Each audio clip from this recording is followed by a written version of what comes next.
அடியேன் ஜெய ஜெய ஸ்ரீ சுதர்ஷனா. சாமியோட வைபவத்தை ஒரு மணி நாளிலேயோ ஒரு நாள்லேயோ சொல்ல முடியாத ஒன்று. இருந்தாலும் நம்பெருமாள் அந்த பாக்கியத்தை அடியேனுக்கு இன்னைக்கு அனுகிரகித்திருக்கிறான்.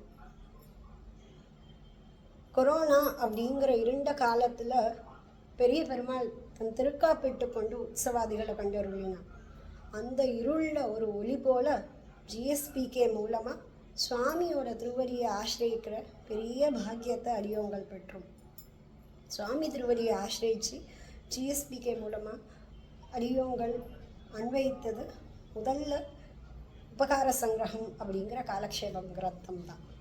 அன்னைக்கு எம்பெருமான் நமக்கு என்னெல்லாம் உபகாரம் பண்ணியிருக்கிறான்னு அப்படின்னு சுவாமி ஒரு பட்டியலிட்டு எங்களுக்கு சாய்ச்சார்.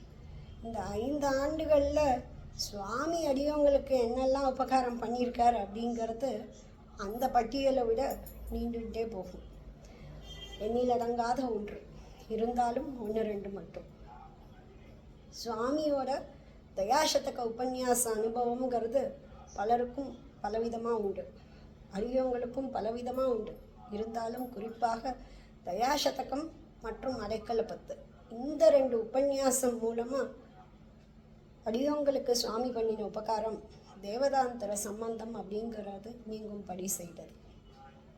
அடுத்தது நம்பெருமாள் அழியனம் பையல் அப்படின்னு நம்மளை அழைக்கும்படி அவனை நம்ம வசீகரணம் பண்ண முடியும் அப்படிங்கிற வித்தையை சுவாமி அடியவங்களுக்கு கற்றுக் கொடுத்தது ஞாசத்திலக்கம் அப்படிங்கிற உபன்யாசம் மூலமாக.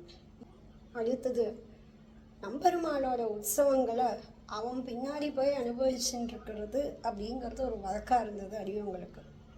ஆனால் நம்பெருமாள் உற்சவங்களை பாதுகா சஹஸ்ரம்ங்கிற கண்ணாடி மூலமாக அனுபவித்தோன்னா அது அனுபவம் இல்லை, அது ஒரு பெரிய உணர்ச்சி அப்படிங்கிறத காமிச்சு கொண்டு இருக்கிறார் பாதுகா சஹஸ்ரம்ங்கிற உபன்யாச தொடர் மூலமாக. இது சாமி அடியவங்களுக்கு பண்ணி கொண்டு இருக்கிற பரமோபகாரமாகும். நிறைவாக சுவாமியால் தான் அடியவங்கள் இன்னைக்கு ஆச்சாரியவானாக ஆகப்பெற்றோம் அப்படின்னு சொல்லி சுவாமி திருவடிகளுக்கு பல்லாண்டு பாடி அமைகிறேன். தன்யாஸ்மி. ஜெய ஜெய ஸ்ரீ சுதர்ஷன்.